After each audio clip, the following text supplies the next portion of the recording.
means to produce, you can't have the government in the way. What you have to have is a clear understanding of property rights.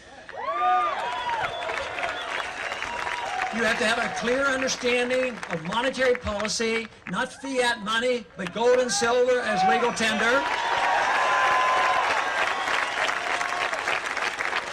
You have to have a government that will support and enforce contracts, not violate contracts on purpose. The contract is very important. So it's not like there wouldn't be regulations in a free market, but they would be tough. They talk about, well, there was lack of regulation, that's why we had the financial crisis. But that isn't true. We had the wrong kind of regulations that weren't working, and it would have been much easier to go through bankruptcy and punish the people who overextended themselves rather than buying the bad debt and dumping it on the American people behind the scenes. The founders had it together as one package, but the last 100 years we have divided this. Some people defended civil liberties a little bit better than the others. Some people defended economic liberty a little bit better, but it's all one. But you have to understand, liberty comes to you as an individual. It's important to you as an individual. You have a right to your life, to your own lifestyle, and you have to have a right to your money as well.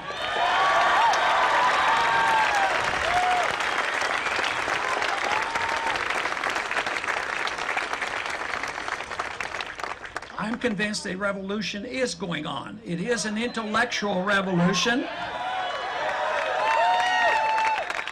It has been said that probably 100 years before our own original revolution, that the ideas were being studied and understood by a minority of people. It wasn't 50, 60, 70% who understood the issue, but there was that irate, tireless minority that agitated and kept setting the brush fires of liberty in the minds of men. Also, the reversal from what happened from 100 years ago has started 10, 20, even 30 years ago. People who have been writing about Austrian free market economics, writing about the Federal Reserve System, and writing about and trying to get people to understand why a non-interventionist foreign policy makes more sense than being the policeman of the world.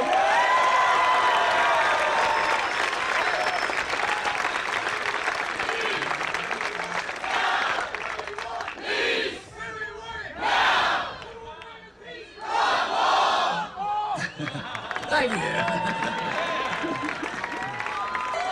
And peace will bring you prosperity as well, let me tell you. In a revolution, though, you have to be high-spirited. You have to really strive for what seems to be impossible. As I described Washington, it seems like an impossible situation. But we have to strive for that. We have to strive for the ideal. Not that you think the ideal is going to be on our doorstep tomorrow, but you have to know what the ideal is. If you start and say, well, that's impossible, we can't do that, what we have to do is give them half a package. Give a half a package of our liberties away? No, you have to strive for the whole package. We also have to understand that what we do need is passion and determination, full belief, but also based on reason. We can't just say that this sounds good, we like it, we want to just do our thing and forget about it. You have to reason it out why it's good, why it's not only practical and good, but beneficial to everybody. You know, in the 1960s, they had a saying that went around, and it said that, you know, if you were 20 and you weren't a liberal, you didn't have a heart. Now, and they also said that if you were 40 and you weren't a conservative, you didn't have a brain. And what I'd like to suggest is, why can't we have a heart and a brain at the same time? We call that the spirit of the revolution.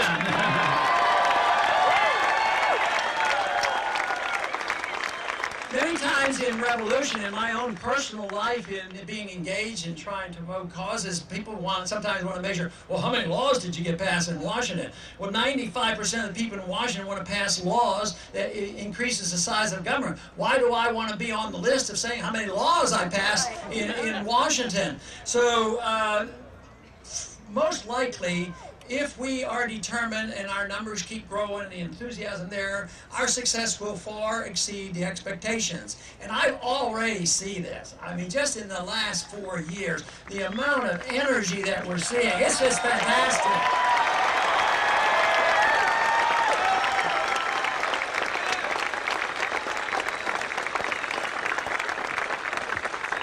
Thomas Paine, who wrote a lot, during the Revolution time, said the harder the conflict, the greater the glory of the triumph.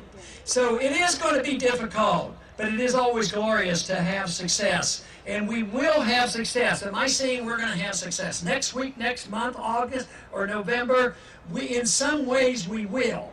We will have success. And the one thing I am absolutely convinced, that regardless of what happens next week, next month, or November, this spirit, the spirit of this revolution, is not going away.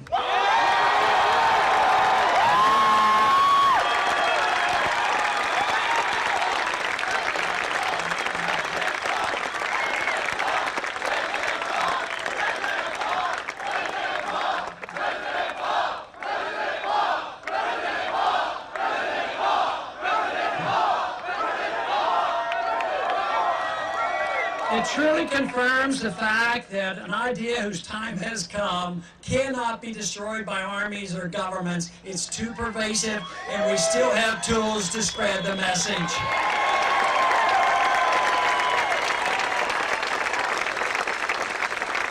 So I'm always delighted talking on the campuses and talking to the young people, and I realize what a future you face, and the realization that there's a lot of debt out there, there's a lot of personal debt, but just think how much could be solved for the country and you personally if we just had a sensible economy where you could get a good job. That would solve a heck of a lot of our problems. And that is achievable. It is achievable by us following through. Most important thing that we do as individuals wanting to be involved in this movement is to study and understand, because you have to have answers. If you say you want to end the Fed, yeah, we want to end the Fed, but why? Why do you want to end the Fed? And why are they ripping us off? And why is honesty with honest money a better thing? You have to have those answers. You have to also know how to explain to people that what we're talking about is a humanitarian approach. They claim because we don't want the government taking care of people, and we don't believe in free stuff, because there is no such thing as free stuff. But if we care about our fellow man, and we care about abundance, if we care about the maximum prosperity of the largest middle class, if we do, we have to say we have to defend individual liberty, free markets, and sound money.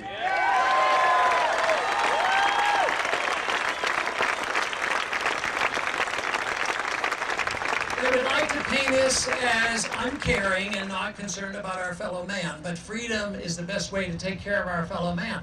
They do the same thing with foreign policy. They come along and they don't talk about non-intervention and minding our own business. They say, oh, you guys are a bunch of isolationists. You don't want to talk to anybody. But guess what? The very people who tell us that we're the isolationists are the ones who are always looking around for another enemy to slay and put on sanctions and start another war. They're the ones who don't want to trade with Cuba. We're the ones that think that it's time to engage in the world and to talk to people and trade with people. So they will try to paint us as uncaring. But let me tell you, people who care will care about liberty.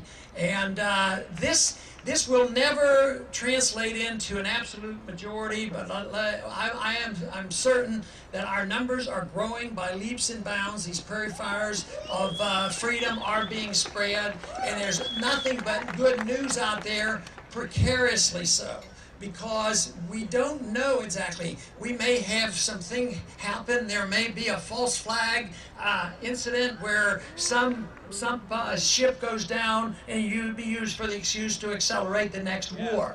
And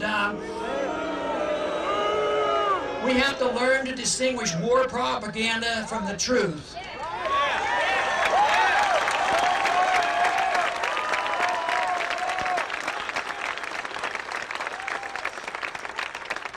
And in the age of big government, in the age of tyranny, truth can be said that it is treason to be truthful. But we should not ever go wrong by telling the truth and living up to it and telling ourselves the truth. We cannot deceive ourselves and say, well, this is all going to go away. This has gone on for a long time. People warn us, but I think it's different. I think it's more serious than ever before. I think the debt crisis is the biggest thing the world has ever seen. Our debt is the biggest ever. And if we don't change, if we don't grasp hold of this and change the directions, there will be ramifications for it. Even though it will be touch and go for the reversal, the more of you there are to know and understand what liberty is all about. Why is it that we're deferring so much to the Department of Homeland Security when we have a Second Amendment?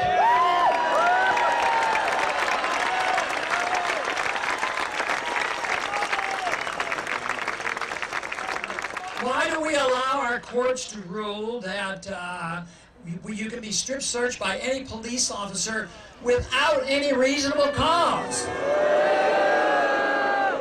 And don't you think it's about time we get fed up and change the rules at the airport so that we can act?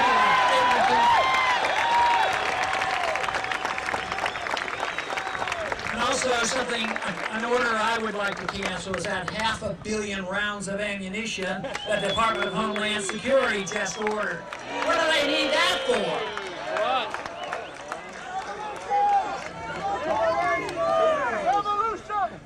So clearly the challenge is there, the difficulties are there, but it only starts with the acknowledgement that we do have problems. If we put our head in our sand and say the government's going to take care of us. The other day there was somebody interviewed me on TV and they said, well, so-and-so, why don't you give it to them because it's for free?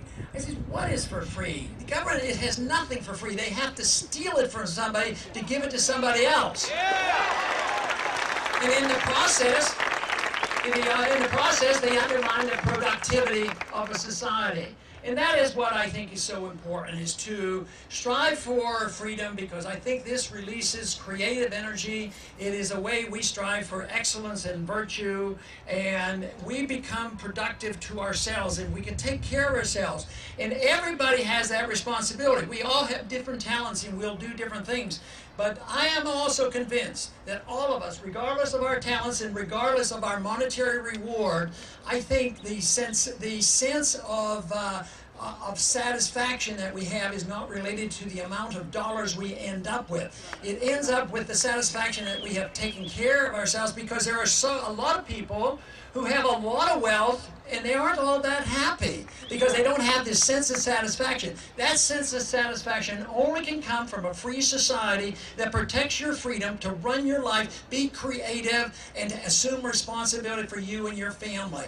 This should be the goal. This is the way to achieve peace and prosperity. Thank you.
By a minority of people. It wasn't 50, 60, 70% who understood the issue, but there was that irate, tireless minority that agitated and kept setting the brush fires of liberty in the minds of men. Also, the reversal from what happened from 100 years ago has started 10, 20, even 30 years ago. People who have been writing about Austrian free market economics,